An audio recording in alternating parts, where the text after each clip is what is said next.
The last person I expected to find standing outside my apartment at 11:30 on a rainy Thursday was Madison Reed. My work rival?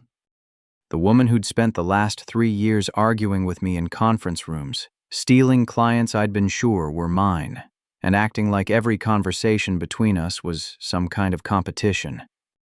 Rain clung to her coat. Her hair was damp. Her eyes looked tired in a way I'd never seen before. She glanced past me and spotted the coffee sleeve sitting on my kitchen counter, the one she'd scribbled on months ago. Then she took a breath and said, "One night, then we go back to hating each other." I should have laughed. Instead, I stepped aside and asked the question that changed everything.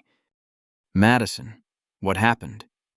If you'd asked anyone at Northbridge Consulting who was most likely to end up in a screaming match during a client meeting, they would have said Madison Reed and me.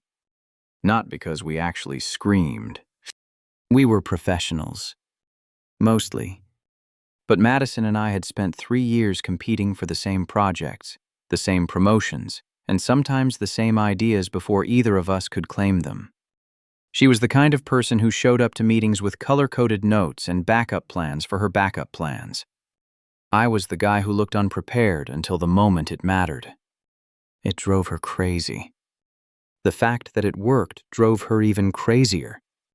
Seattle was full of rainy mornings and overpriced coffee, and somehow both became part of our routine. Every Friday after a major client presentation, one of us would end up buying coffee. Officially, we were reviewing the week's results. Unofficially, neither of us seemed willing to stop. If I won a client account, she'd narrow her eyes and say, "I'll frame this moment." If she beat me on a proposal, I'd say the same thing. It became our stupid little joke. One Friday, 6 months earlier, she'd grabbed my coffee sleeve and written, "Walker owes me one." I should have thrown it away. Instead, it somehow ended up in a kitchen drawer, then stayed there. For reasons I never examined too closely, things changed after her engagement ended. Nobody at the office talked about it directly. Corporate America had a way of pretending painful things didn't exist. But people noticed. Madison started leaving work earlier. She stopped joining happy hours. The sharp edge she usually carried seemed, not gone. Just heavier. I never asked about it. She never offered, and somehow that felt like an unspoken agreement. The Thursday night she showed up at my apartment, I'd assumed something was wrong at work. Maybe a client disaster. Maybe an emergency presentation. Maybe she wanted to argue about numbers again. Instead, she stepped inside and looked around like she wasn't entirely sure she'd made the right decision. The silence stretched. For the first time in years, Madison Reed looked nervous. That unsettled me more than any argument ever had. She folded her arms, unfolded them, then looked directly at me. "I need a favor." Something in her voice made my stomach tighten. "What kind of favor?" She hesitated, just long enough for me to realize whatever came next wasn't going to be normal. Madison stared at the floor for a second before looking back up. Then she said something so unexpected that I actually laughed. Not because it was funny, because my brain needed a second to catch up. "I want you to spend the night with me." The laugh died almost immediately. Her expression never changed.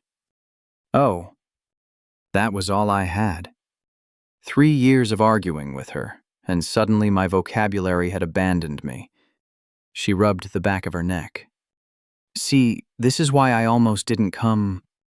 "Madison, you just walked into my apartment and dropped a sentence that sounds like the beginning of a terrible HR seminar." That earned the smallest smile. The first genuine smile I'd seen from her in weeks. Unfortunately, it disappeared just as quickly. "It's not what you're thinking." That doesn't help, considering I have absolutely no idea what I'm thinking. She exhaled, then sat on the edge of my couch. For a moment, she looked less like the woman who terrified junior associates and more like someone carrying something heavy. My ex is getting married next month. I nodded slowly. I hadn't known that. I found out yesterday. The room went quiet. Rain tapped softly against the windows. I thought I'd be okay, she said. I really did. Her eyes stayed fixed on the coffee table. But apparently there's a difference between being left and watching someone move on. I didn't know what to say. Maybe because I understood more than I wanted to.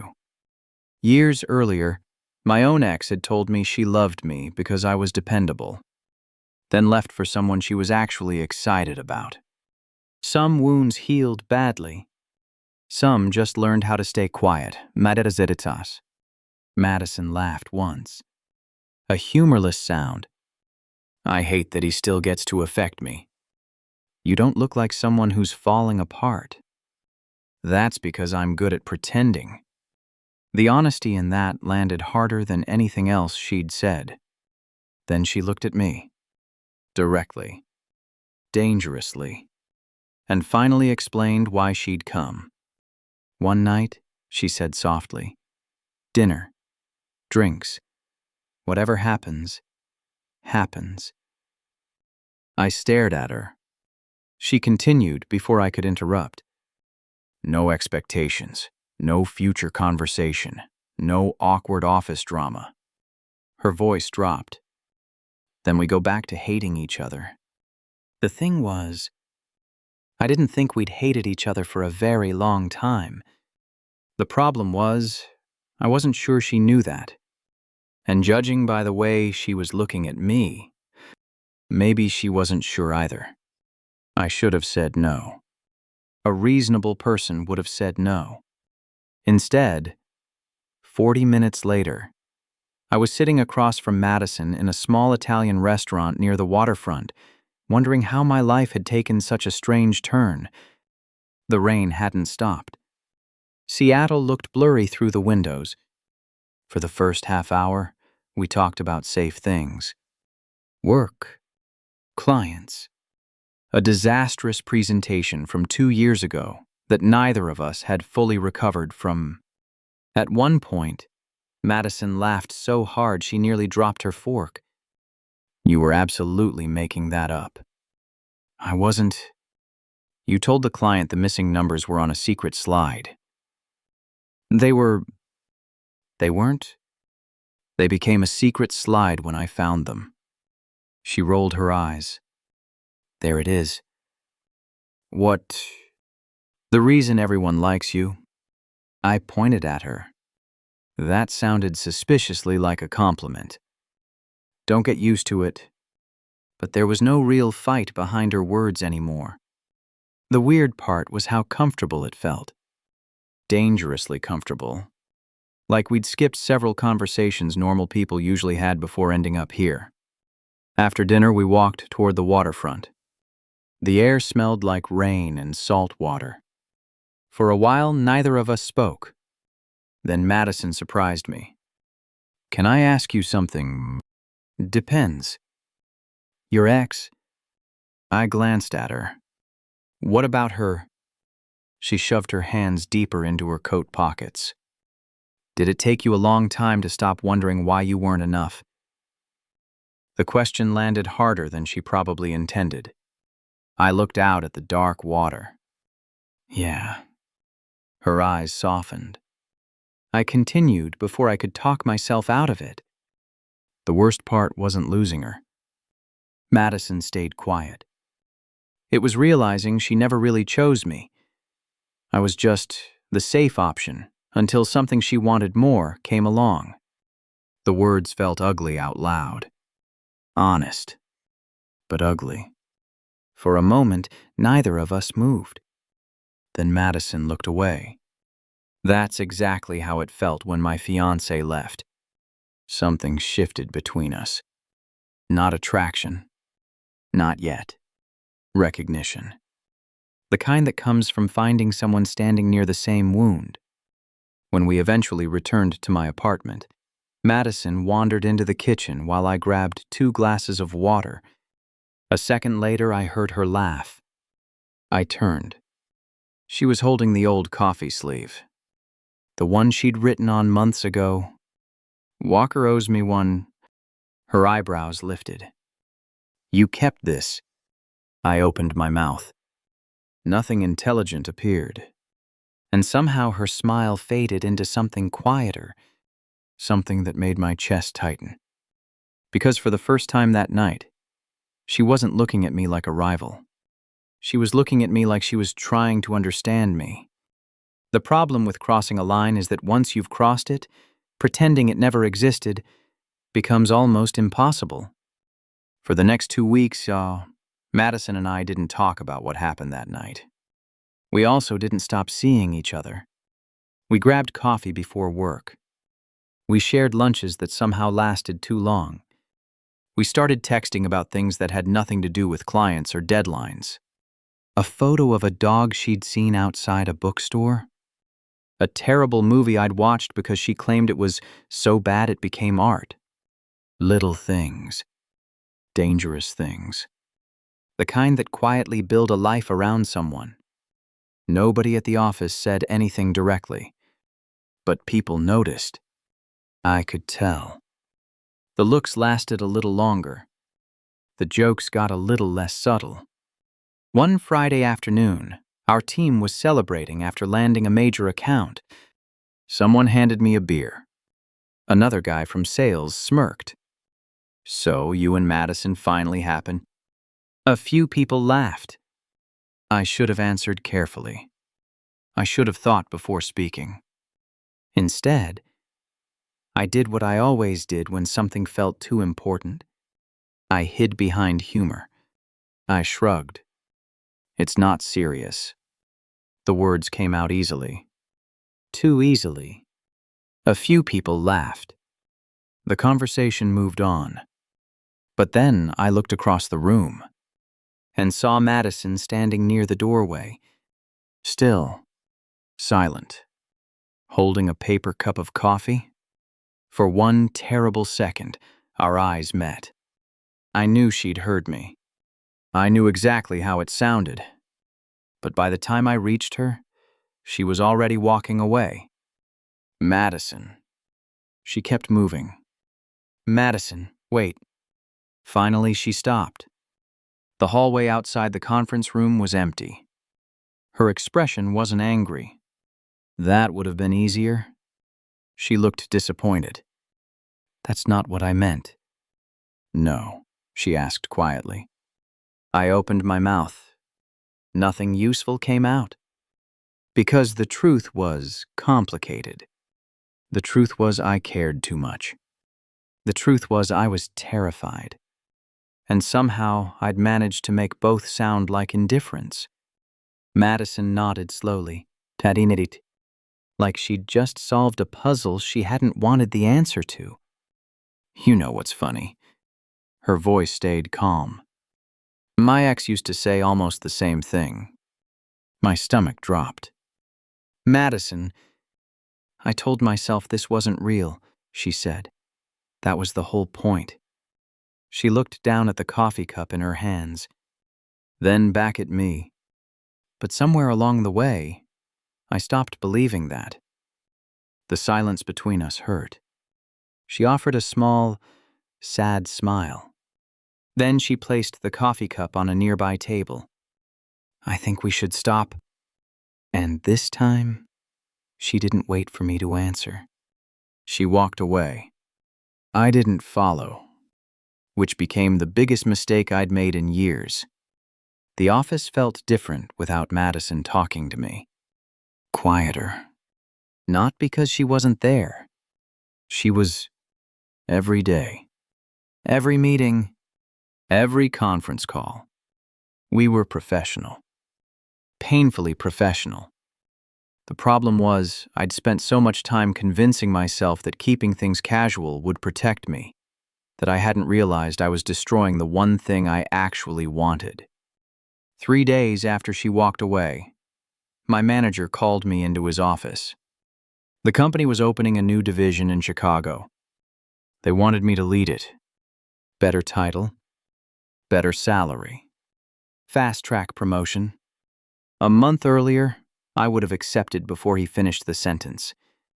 Instead, I asked for time. That night, I sat alone in my apartment, staring at the coffee sleeve Madison had found. Walker owes me one. The cardboard was worn at the edges. Ridiculous, really. Normal people didn't keep things like that. But somewhere between our arguments and our Friday coffees, she'd become part of my life. And I'd been too scared to admit it. The next morning, I declined the Chicago offer. Not because of Madison, at least not entirely. Because for the first time in years, I was tired of making decisions based on fear. Fear of needing someone. Fear of being left. Fear of wanting too much. Later that afternoon, I stopped by the coffee shop we always used after client presentations. The barista recognized me immediately. "Where's your friend?" I smiled despite myself. "Working on it." I bought 2 coffees, then took a blank sleeve from the counter. For almost 5 minutes, I stared at it. Writing reports was easy. Writing feelings was apparently impossible. Eventually, I scribbled 4 words. Nothing poetic. Nothing clever. Just honest. I left the sleeve on Madison's desk before she arrived. Then I waited. The longest day of my life followed. Near 6 o'clock, I heard footsteps stop outside my office. I looked up. Madison stood in the doorway. The coffee sleeve was in her hand. Her expression was impossible to read. My pulse immediately betrayed me. "You wrote this?" she asked.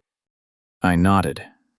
On the cardboard sleeve, beneath her old handwriting, were the words, "No more scorekeeping." For a moment, neither of us spoke. Then Madison looked down at the sleeve again, and something in her expression softened. Not forgiveness. Not yet. But enough hope to make me stand up. Enough hope to make me believe I might still have a chance. Madison didn't answer immediately. Instead, she looked at the coffee sleeve again. Then back at me. "You know," she said quietly, "I was actually angry for about 12 hours. Only 12. That earned a reluctant smile. Don't push your luck. For a second, things felt almost normal. Then the smile faded. And the real conversation finally arrived. "I heard what you said that day. I know. You made me feel stupid." The words landed exactly where they deserved to. I nodded. "I know that too." Madison crossed her arms. Not defensively. More like she was holding herself together. My fiancé spent months telling me everything was fine before he left. She looked away briefly. "When I heard you say it wasn't serious, I thought maybe I'd done it again." The knot in my chest tightened. Done what? Believed someone wanted me when they didn't. The honesty of it hurt. Because I knew she wasn't really talking about that hallway. She was talking about every disappointment that had come before it. And if I was honest, so was I. I took a slow breath. "Can I tell you what I should have said?" Madison didn't answer. But she didn't leave. So I continued.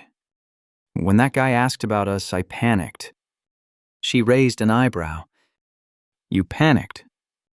Apparently, emotional maturity isn't one of my strengths. That got the smallest laugh. I kept going. The truth is, it felt serious. The words hung between us. I just didn't know what to do with that. For the first time all evening, Madison's eyes softened. Not because I'd said something romantic, because I'd finally said something real. I wasn't trying to be temporary, I said. I know. You do. She nodded slowly. Now I do. Silence settled between us. Not uncomfortable, just honest. The kind that doesn't need to be filled. A few minutes later, we found ourselves walking toward the waterfront. The rain had finally stopped. The city lights reflected across the dark water. Madison was holding the coffee sleeve again. The old joke. The old scorecard. The thing we'd both pretended didn't matter. She pulled out a pen from her purse. Of course she had a pen. Some things never changed. What are you doing? I asked. She wrote something beneath my message, then handed the sleeve back. I looked down. Underneath, no more scorekeeping, she had written. Good, I'm tired. I laughed. A real laugh this time. When I looked up, she was smiling too. Not like a rival, not like someone making a deal, just Madison. The woman I'd spent years trying not to want. She slipped her hand into mine. And as we started walking again, I remembered the words she'd spoken outside my apartment weeks earlier. One night, then back to hating each other. Turns out going back was never really an option. Looking back, I think the strangest part of the whole story is that Madison and I spent years acting like we were on opposite sides. We competed over projects. We argued over details nobody else cared about. We kept score. And all that time, we were paying closer attention to each other than either of us wanted to admit. What finally changed things wasn't one perfect date or one perfect conversation. It wasn't even that night she showed up at my apartment. It was honesty. Messy, awkward, badly timed honesty. The kind that doesn't make you look impressive. The kind that makes you vulnerable. For a long time, both of us were afraid of the same thing being chosen only until something better came along. The funny thing is that fear almost became the reason we lost something real. Sometimes love isn't about finding the right words. Sometimes it's about stopping the scorekeeping long enough to tell the truth. If you've ever pushed someone away because you were afraid of what they meant to you, I'd genuinely love to hear your story in the comments. And if this one meant something to you, don't forget to like, subscribe, and stick around for the next story.